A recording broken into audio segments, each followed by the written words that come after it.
নমস্কাৰ এই মুহূৰ্তত আহি পৰিছে সন্ধিয়াৰ কেইবাটাও গুৰুত্বপূৰ্ণ খবৰ। আজি হৈছে 24 এপ্ৰিল। দেশৰ কোটি কোটি কৃষকৰ একাউণ্টত চৰকাৰে প্ৰদান কৰিব পিএম কিষাণৰ 20 নম্বৰ কিস্তিৰ টকা। এইবাৰ কৃষকসকলৰ একাউণ্টত 2000 টকা নহয় 4000 কৈ টকা চৰকাৰে প্ৰদান কৰিব। তাক লৈ কেন্দ্ৰীয় চৰকাৰে কেইবাটাও গুৰুত্বপূৰ্ণ সিদ্ধান্ত গ্ৰহণ কৰিছে। যিসকল গোটৰ মহিলাৰ একাউণ্টত এতিয়াও 10000 কৈ টকা পোৱা নাই সেইসকলৰ একাউণ্টত শীঘ্ৰে 10000 কৈ টকা অসমৰ মুখ্যমন্ত্ৰী ডক্টৰ হিমন্ত বিশ্ব শৰ্মাই প্ৰদান কৰিব। লগতে লাখ লাখ মহিলাৰ একাউণ্টত 3500 কৈ টকা চৰকাৰে প্ৰদান কৰিব। পঞ্চায়ত নিৰ্বাচনৰ পূৰ্বে অসমৰ মুখ্যমন্ত্ৰী ডক্টৰ হিমন্ত বিশ্ব শৰ্মাই কেইবাটাও প্ৰতিশ্ৰুতি প্ৰদান কৰিছে অসমৰ জনতাৰ বাবে। কেৱল এয়াই নহয়, ৰেচন কাৰ্ড থাকিলে জনতাই পাব 5টা সুবিধা। কি সুবিধা লাভ কৰিব জনতাই? লগতে কেইবাটাও ৰাজনৈতিক খবৰৰ লগতে অৰাজনৈতিক খবৰ যুগুত কৰা হৈছে আজিৰ দিনটোত। গোটেই অসম তথা ভাৰতৰ বিভিন্ন প্ৰান্তৰ পৰা যুগুত হৈছে কেইবাটাও ডাঙৰ খবৰ। এনেবোৰ খবৰ নিতৌ পাই থাকিবলৈ চেনেলটি ছাবস্ক্ৰাইব কৰি ভিডিঅ'টো এটা লাইক কৰিবলৈ নাপাহৰিব। আজিৰ আমাৰ প্ৰথম খুবেই গুৰুত্বপূৰ্ণ খবৰ হৈছে অসমবাসীৰ বাবে এটা ডাঙৰ খবৰ। পিএম কিষাণ সৰ্বাধিক লৈ আহি গ'ল ডাঙৰ খবৰ।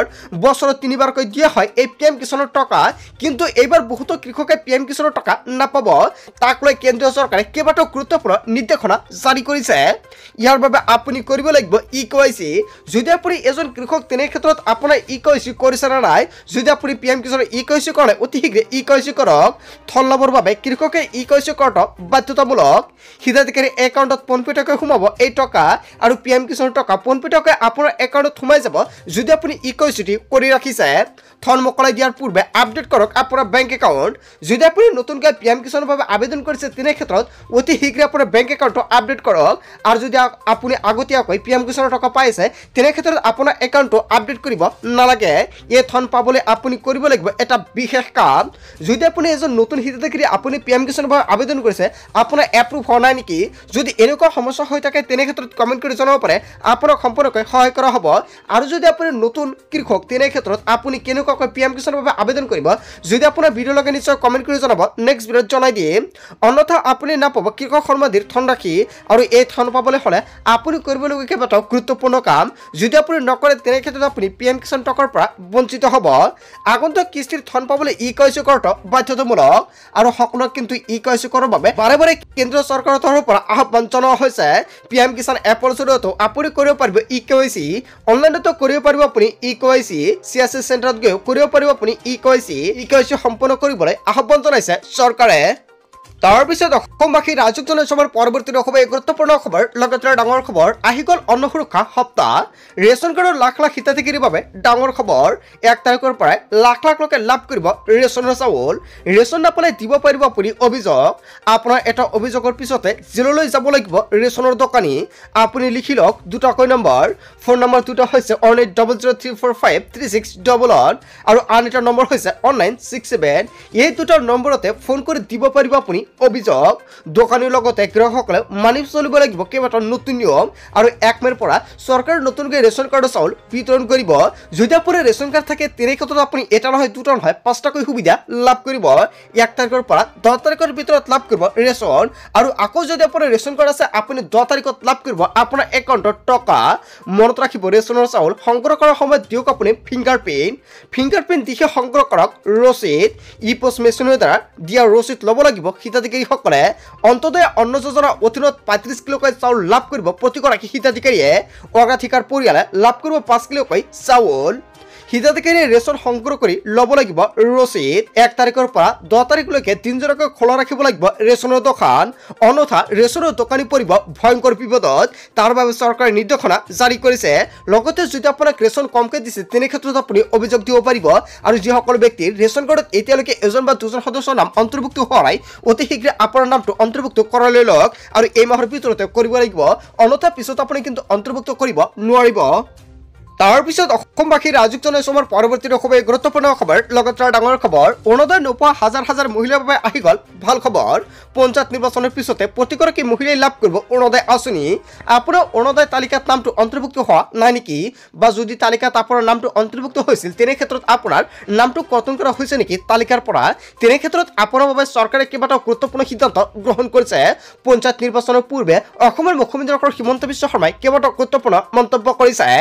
অৰুণোদয়ৰ পৰা কৰ্তন হোৱা লাখ লাখ মহিলাৰ বাবে এটা ভাল খবৰ প্ৰতিগৰাকী মহিলাৰ বাবে মুখ্যমন্ত্ৰীয়ে দিলে ভাল খবৰ সকলো দুখীয়া দৰিদ্ৰ মহিলাই লাভ কৰিব অৰুণোদয় আঁচনি পঞ্চায়ত প্ৰতিনিধি গাঁৱলৈ গৈ লিখি দিব আপোনাৰ নাম আৰু আপোনাৰ নাম সকলোৱে লিখি আনিব আৰু তাৰ বাবে আপোনাৰ একো কৰিব নালাগে অৰুণোদয় নোপোৱা মহিলাৰ নামৰ তালিকা বিধায়কক জমা দিব লাগিব বিধায়কৰ অনুমোদন পোৱাৰ পিছতে লাভ কৰিব অৰুণোদয় নোপোৱা কোনো মহিলা চিন্তা কৰিব নালাগে মুখ্যমন্ত্ৰী ডক্টৰ হিমন্ত বিশ্ব শৰ্মাই অৰুণোদয় আঁচনিক লৈ বৃহৎ ঘোষণা কৰিছে তাৰ পিছত অসমবাসী ৰাজুক জনাই সমাৰ পৰৱৰ্তী খুবেই গুৰুত্বপূৰ্ণ খবৰ লগতে ডাঙৰ খবৰ হাজুক হৈছে জিলা ভিত্তিক তালিকা এতিয়াই চাই লওক আপোনাৰ জিলাত আপোনাৰ নামটো আছে না নাই প্ৰত্যেকখন জিলাৰে গোটৰ মহিলা এখন নতুনকৈ তালিকা প্ৰকাশ পাইছে এই তালিকাত নাম থাকিলে আপোনাৰ একাউণ্টত পোনপটীয়াকৈ সোমাই যাব 10,000 টকা আজি এই তালিকাত চাই লওক আপোনাৰ নাম আছে না নাই পঞ্চায়ত নিৰ্বাচনৰ পিছতে লাখ লাখ মহিলাৰ একাউণ্টত সোমাব ধন ৰাখি গোটৰ মহিলাৰ একাউণ্টত 10,000 টকা পাবলৈ হলে কেইবাটাও গুৰুত্বপূৰ্ণ কাম কৰিব লাগিব অসমৰ মুখ্যমন্ত্ৰী ডক্টৰ হিমন্ত বিশ্ব শৰ্মাই সংবাদ মেল পাতি কেইবাটাও গুৰুত্বপূৰ্ণ মন্তব্য কৰিছে ইতিমধ্যে আৰম্ভ হৈছে ধন বিতৰণ কাৰ্যসূচী বিহালীৰ পৰা আৰম্ভ হৈছে এই প্ৰক্ৰিয়া তালিকাভুক্ত সকলো মহিলাই লাভ কৰিব 10,000 টকা এবাৰত উন্নতি কৰিলে পৰৱৰ্তী পৰ্যায়ত লাভ কৰিব 25,000 পৰা 50,000 টকা তিনিটা কিস্তিত লাখপতি বাইদেউৰ একাউণ্টত ধন প্ৰদানৰ বাবে ব্যৱস্থা কৰিছে চৰকাৰে লাখপতি বাইদেউ আঁচনিক লৈ কেইবাটাও গুৰুত্বপূৰ্ণ মন্তব্য কৰিছে অসমৰ মুখ্যমন্ত্ৰী ডক্টৰ হিমন্ত বিশ্ব শৰ্মাই অতি শীঘ্ৰে গোটৰ একাউণ্টত চৰকাৰে প্ৰদান কৰিব 10,000 টকা যদি আপোনাৰ একাউণ্টৰ লগত এতিয়ালৈকে আপুনি বেংক একাউণ্ট লিংক কৰাই বা ডিপি লিংক কৰাই বা আধাৰ কাৰ্ড লিংক কৰি ৰখা নাই অতি শীঘ্ৰে লিংক কৰি ৰাখক অন্যথা গোটৰ 10,000 টকা সোমাই দিলেও আপোনাৰ একাউণ্টত আপুনি নাপাব পাৰে তাৰ পিছত অসমবাসী ৰাজুক জনাই সমাৰ পৰৱৰ্তী খুবেই গুৰুত্বপূৰ্ণ খবৰ লগতে ডাঙৰ খবৰ ৰাজ্যৰ লাখ লাখ লোকৰ বাবে ডাঙৰ খবৰ 300 টকালৈকে হেৰা পাব ৰন্ধন গেছৰ মূল্য এককভাৱে 700 টকাকৈ হেৰা পাব ৰন্ধন গেছৰ মূল্য মুখ্যমন্ত্ৰী ডক্টৰ হিমন্ত বিশ্ব শৰ্মাই ৰন্ধন গেছক লৈ কেইবাটাও ডাঙৰ মন্তব্য কৰিছে যদি আপোনাৰ ৰেচন কাৰ্ড আছে তেনে ক্ষেত্ৰত আপুনি এই সুবিধা লাভ কৰিব ইয়া অসমৰ মুখ্যমন্ত্ৰী ডক্টৰ হিমন্ত বিশ্ব শৰ্মাৰ প্ৰতিশ্ৰুতি যদি আপোনাৰ ৰেচন কাৰ্ড আছে আৰু আপুনি বহুতো সুবিধা লাভ কৰিব কি সুবিধা পাব নিশ্চয় সম্পৰ্ক জনাই দিম আন এটা ভিডিঅ'ত বিয়া সময় আৰম্ভ হৈ পাকিস্তানৰ নাতি আজৰ নাতি বহু প্ৰজন্মলৈকে মনত ৰাখিব লাগিব ইমান ভয়াৱহ হ'ব ভাৰতৰ প্ৰত্যুত্তৰ নিখাই অৰ্থহতাধিক সন্ত্ৰাসবাদীৰ ঘাটি চিনাক্ত কৰিলে ভাৰতে আকাশ মাৰ্গেৰে চলিল মাৰাথন অভিযান যুদ্ধৰ ভাষা এইবাৰ বহু বেলেগ হ'ব কাৰণ 2019ৰ সাৰ্জিকেল ষ্ট্ৰাইকৰ শিক্ষা নলয় পাকিস্তানে 6 বছৰ ধৰি গাঁতত সোমাই থকা পাকিস্তানে দুঃসাহস কৰিলে এইবাৰ আৰু তাৰ বাবে কেইবাটাও গুৰুত্বপূৰ্ণ সিদ্ধান্ত গ্ৰহণ কৰিছে ভাৰতে ইয়াৰ উত্তৰ দিবলৈ সীমান্তত কোটি কোটি সেনা ভাৰতীয় সেনা আৰু সামৰিক শক্তিৰ তুলনাত তেনেই অগণন পাকিস্তান কেৱল যুদ্ধৰে নহয় সকলো দিশৰ পৰা পাকিস্তানক শাস্তি দিয়া আৰম্ভ হৈ পৰিছে এইটো পালো পানী নাপাব হিন্দু নদীৰ পৰা কেৱল ইয়াই নহয় কোনো ক্ষেত্ৰতো কোনো সম্পৰ্ক ভাৰতৰ সৈতে নাই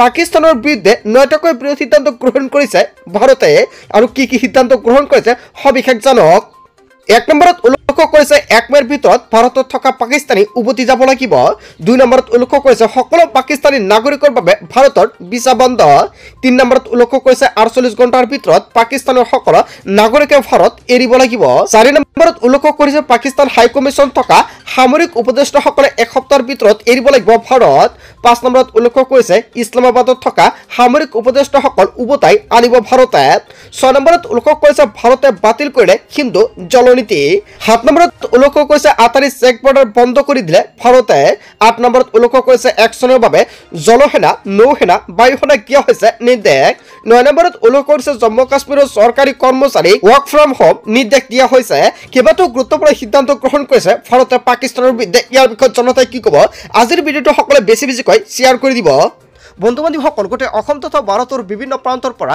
যুগত হৈছে কেইবাটাও ডাঙৰ খবৰ এনেবোৰ খবৰ নিতৌ পাই থাকিবলৈ চেনেলটি সাবস্ক্ৰাইব কৰি ভিডিঅ'টো এটা লাইক কৰিবলৈ নাপাহৰিব so thank you for watching full video'